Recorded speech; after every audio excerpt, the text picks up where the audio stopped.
Ég með góðan mann á línunni hjá mér sem á leiðin á Suðurlandið og ef ég man rétt þá hann held ég ekki bara búin að vera hérna síðan í júní. Góðan og blessaðan daginn, Páll Óskar. Þetta ekki rétt hjá mér eða? Góðan daginn, jú, og þú hefur rétt fyrir. Ég held ég hafi síðast verið þarna á Kótirættinni. Já, ég held að sinnblað, passinblað. Já, that's it. Og þar áður held ég hafi verið í Hvítahúsinu í febrúar eða eitthvað slíkt. Ég bara manna ekki, ég orðin 11 ær. Það er löngu komið tími á Palla allavega. Yes, og líka bara margt interest búið að gera síðan ég kíkti á okkur síðast og ég í rauninni geri lítið annað í lífinu en að tróða upp og þess að milli ég í stúdíói að vinna nýtt efni. Já, hvernig gengur það? Það er bara æði, næsta lag að vera tilbúið og músikvídeó með því. Já.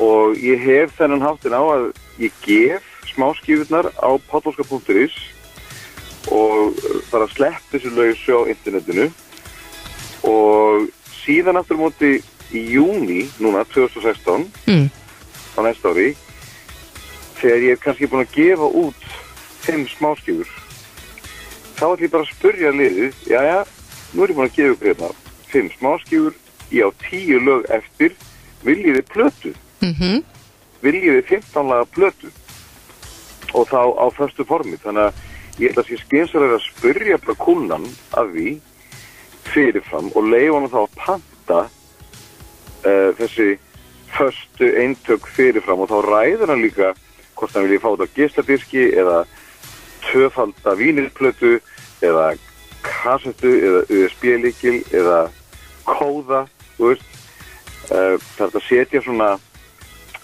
rafrænan kóða í öll þessi eintök sko, þessi föstu eintök en þá er þetta líka alveg gríðarlega vegleg útgáfa, þá er þetta alveg 30 blaðsína litprestaður bæklingur og þú veist svona húsgagn. Bara alvöru? Já, og ég held að þótt að plötu sala á Íslandi á föstu formi sé núna eiginlega liðin tíð að þá nefnilega eiga aðdáendur það til, þú veist, aðdáendur skálmaldar, aðdáendur dimmu, þeir kaupa nefnilega ennþá efnið þeirra á föstu. Þannig að þá gerir maður bara þeim flottari pakka fyrir aðdáendan og leifar hann bara að panta þetta fyrirfram, kannski á Carolina Fund eða Kickstarter eða einhverju slíku. Borga eintaki fyrirfram og það var bara málið dögt. Ég held að senginn fara að segja nei við nýju Palla-efni sko. Ég er mjög spenntur að leiða ykkur að heyra þetta sko. Þetta er að verða bara mjög flott danspop, myndi ég segja. En það er bara umkringur snillingum. Ég held ég sé búin að rekna þetta nokkuð vel út, Palli. Það ekki? Jú, sko, ef þú kemur plötuna sem sagt næsta sumar að þá getur eftir það farið að einbeita þér að árinu 2017 og þá erum við að tala um að það eru 20 ár síðan og þú tókst í Eurovision. Já, og hann var þannig. Það er ágætt. Það er ekkert galið. Það er allir enda að bíða eftir þessu, sko. Já, en veistu, ég er svo harður á því, ekki gera þetta, ekki taka þátt í þessari keppni nema að setja með lag sem þú veist að er alveg vinner en ekki filler. Og þú veist að ég sendi inn allt fyrir ástina. Já, ég vissi þannig blað.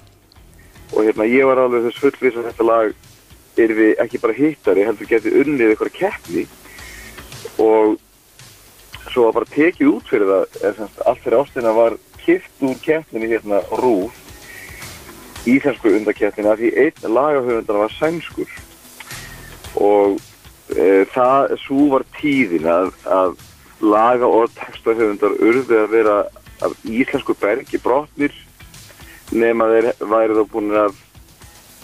væri þá innflutt vinnuafl og væri búin að búa með íslenska ríkisborgararétt í 8 ára og eitthvað. En það var reglunum breytt eftir þetta? Já, sem betur fyrir. Og þeir hafði örugglega bitið fast í sig líka hjá RÚV þegar þau þurftu að neta þessu? Já, akkurat. Ákveðið fólk má næga sig í handabökin. En ef það kemur eitthvað svona gjörsamlega geðveikt lag og ef ég finn það á mér að þetta sé málið, þá ger ég það. Ekki spurning, en ég er ekki búin að heyra þetta lag ennþá. Nei, það hlýtur að koma að því. Já, ég hef ekki ennþá heyrt keppnislagið. Þú veist, þú getur gert óslega flott poplög sem svínvirka í útvarpinu og svínvirka þegar þú gerir live og virka flott sem albúmtrökk. En keppnislag svolítið önnur ella. Þú veist, þú ert að fara, þú fært að huga að mjög mörgu. Þetta er bara, þetta útteimtir alveg gríðarlega mikið af mjög flóknum hlutum, sko, þegar kemur að keppnislögum. Nákvæmlega. Það er ákveðin orka sem þarf að vera í gangi. En pallaböllin, þau eru sívinsæl, hver er galdurinn, Palli? Sing along, spila bara lög þar sem fólk kann textana. Bara passa sig á því og þá getum við að blanda saman bara hérna öllum pop-katalógnum.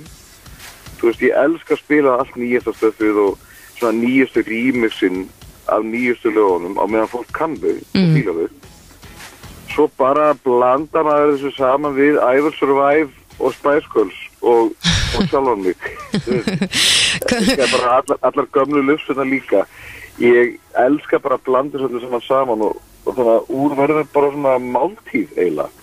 Þú veist, þegar þú ert að feita skífum þá ertu svona svolítið svo kokkur. Þú veist, og sumir eru meistarakokkar og meðan aðrir eru það ekki.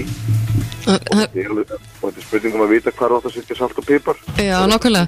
Nú svona misjast líka hvernig ég séð myndir af það sem þú verið að koma fram. Stumsar hefur verið með blöðrur og glimmer og hverjum hefur við vona á í Hvíta húsinu? Sko, við göngum alltaf bara eins langt að við getum hverju sinni. Já. Sko, bomburnar og blöðurnar og ljósasjóður bara fastu þáttur, sko, í þessu. Og reyndar ég að vinna núna með svona góðu manni sem mjög klár svona visual grafík listamöður sem vinnur vídeólistaverk. En að vera með svona LED skjái fyrir aftan sig og vídeóskjái náttúrulega ógeðslega dýrt og maður getur ekki alveg ferðast með það kannski svo glatt. En við erum að vinna svoleiðis sjó fyrir hvert lag, svona visuala fyrir hvert lag. Frábært. Þannig að það kemur eitthvað við þetta. Lagið þitt lítu upp í ljós. Það er svona sérstök saga eða ekki á bakvið texta lagsins? Já, ekki kannski beint, sko. Það, þú getur alveg haldið að Múta hafi sagt þetta orðrétt, en það er nú kannski ekki alveg satt. Af því ég held að hvaða mamma sem hún ræður barninu sínu heilt. Ég meina, ég þekki enga mömmu sem að óskar barninu sínu alls íls. Þannig að Múta, hún í sjálf sér sagði óskup fátt. En loksins þegar hún sagði eitthvað, loksins þegar hún talaði, þá var hún bara svo Clint Eastwood. Þú veist, hún bara hafði alltaf lög að mæla þegar hún talaði og hvert einasta orð sló algjörlega í gegn og hitti algjörlega í mark. Og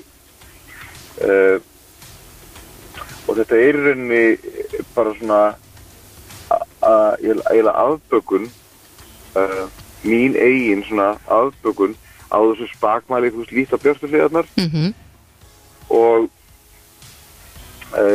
Og hvað gerist þegar þú lítur á björnstuhliðarnar ef þú, ég meina, ég er ekki að byrja fólk að horfa upp í sólina og þú veist, og blindast, en ef þú reynir allavega alveg sama í hvaða aðstæðan þú ert að reyna að horfa fyrst á jákvæðu hliðarnar á málinu áður þú þarf að velta þér upp á þessu neikvæðu, sko, að þá óhjákvæmilega minka slæmu hliðarnar á málinu. Þú minkar þær. Þú stendur með skuggan í bakið ef þú snýrð í átt að sólu. Og þannig að ég bara greip þetta svolítið á lofti, sko. Og þetta er bara bein tenging úr náttúrunni. Góð skilaboð líka. Þú veist. Og ég held líka að þykir sig að vera þakklátur. Ég verð eiginlega, og ég reyna að temja mér það, að vera þakklátur bara fyrir allt, alltaf. bara meiri segja þegar ég vaknaði áðan að þá byrja ég byrja á því að þakka verið það að ég sé með sjón. Þú veist, ég opna augun og ég með sjón. Ég þakka verið það að það ekkert allir með hana. Og síðan stíg ég fram úr rúminu og finna að puttarnir á mér eru í lagi, lappirnar á mér eru í lagi, þannig að ég get labbað á stað og ég get hreyft mig. Það geta það ekki allir, takk fyrir það. Svo meiri segja þakka ég fyrir íbúðurum mína, þakka fyrir að ég fái hreint vatn úr krananum, þakka fyrir köttið minn. Svo getur maður líka þakka fyrir fréttablaðið og meiri segja ég þakka fyrir þessi rigning, af því það svo mikið líf í rigningunni. Og svona held ég áfram út í daginn vegna þess að ef ég reyna að lifa í svona rosalega miklu þakklæti allan daginn, þá ger ég ekkert pláss fyrir áhyggjur eða reiði eða gremju eða ótta eða allt þetta drasl sem reynir að ásækja okkur á hverjum degi. Þú veist, ég bara bæði þessu burtu með þakklæti. Nákvæmlega. Það góður hugsunarháttur. Já, þannig að líkt yfir ljóslægið er svona að rammið inn svona í óspurðum fréttum. Nákvæmlega. Palli, við ætlum að heyra þetta lag þetta rétt á eftir og við hlökkum alveg svakalega til að fá þig hingað í Hvítahúsið á morgun. Alveg, sömuleiðis. Og þetta Sunnlendingar taka vel á móti þér. Engin spurning, þetta alltaf geggjað og ég byrja alltaf frekar snemma, ég alltaf byrjað klukkan 11 bara leið og húsið opnar og dúlla ég mér þarna í diskóbúrunum og ég ger þetta alltaf pásulaust, þið vitið það, alveg til 3 þannig til einar EB kemur og hendir mér út. Já, ég sé hann ekki anda að gera það sko. Palli, laka til að hitta það á morgun, ég ætla að knúsa það allavega því að hitti. Yes, æði. Ok, segjum það. Já, bye bye. Bye.